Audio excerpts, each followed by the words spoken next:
გიფიქრიათ თუ არა იმაზე, რომ წყალი, რომელსაც ახლა სვამთ, იგივე წყალია, რასაც 65 მილიონი წლის წინ სვამდნენ დინოზავრები. შეიძლება რთული დასაჯერებელია, მაგრამ წყალი არის ძალიან ძველი. რეალურად წყალი დინოზავრებზე გაცილებით ძველია და მეცნიერები ფიქრობენ, რომ დედამიწაზე 4.6 მილიარდი წლის წინ იყო უკვე წყალი.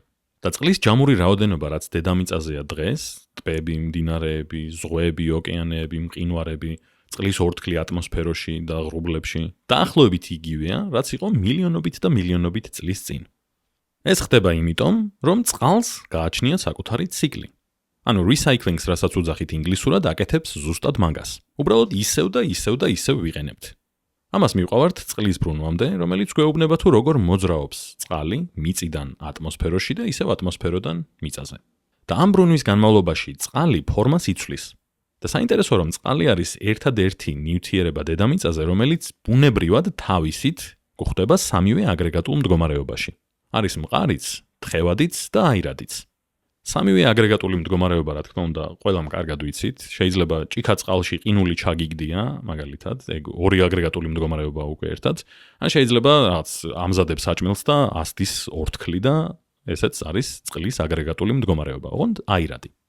ახლა, როცა წყალზე ვფიქრობთ, შეიძლება გაგვახსენდეს ოკეანე, მაგალითად, რომელიც არის დედამიწაზე არსებული წყლის 95%, ასე რომ კარგი ადგილი არის, რომ მანდედან დავიწყოთ და მოდი ვნახოთ, როგორ გამოიყურება წყლის ბრუნვა, წყლის ციკლი როგორია.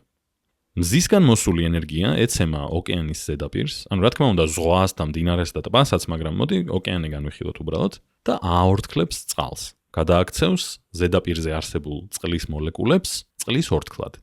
წყლის ორთქლი არის უფრო მსუბუქი, ვიდრე ჰაერი და ამიტომ ადის ჰაერში, ატმოსფეროში ზემოთ.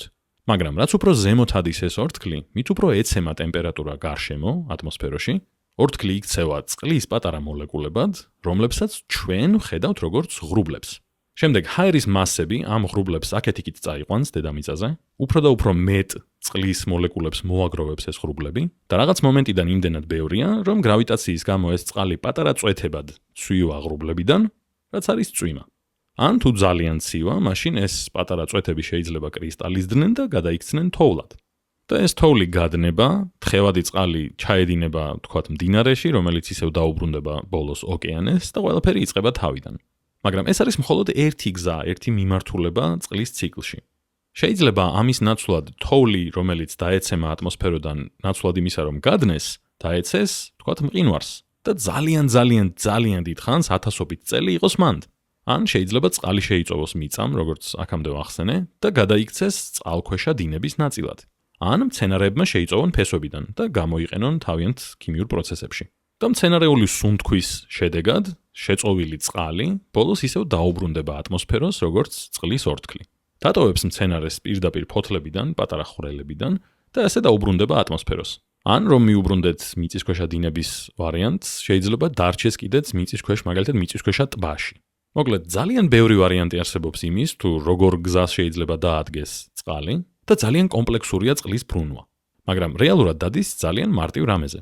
წყლის ჯამური რაოდენობა დედამიწაზე არის მუდმივი, არ იცვლება პრაქტიკულად. და წყალი თავისი ბრუნვის განმავლობაში გადაადგილდება იცვლის ადგილს და ასევე ხანდახან იცვლის აგრეგატულ მდგომარეობას. და ეს ყველაფერი დამოკიდებულია ამინდზე, გეოგრაფიაზე, მზის ენერგიაზე და გრავიტაციაზე.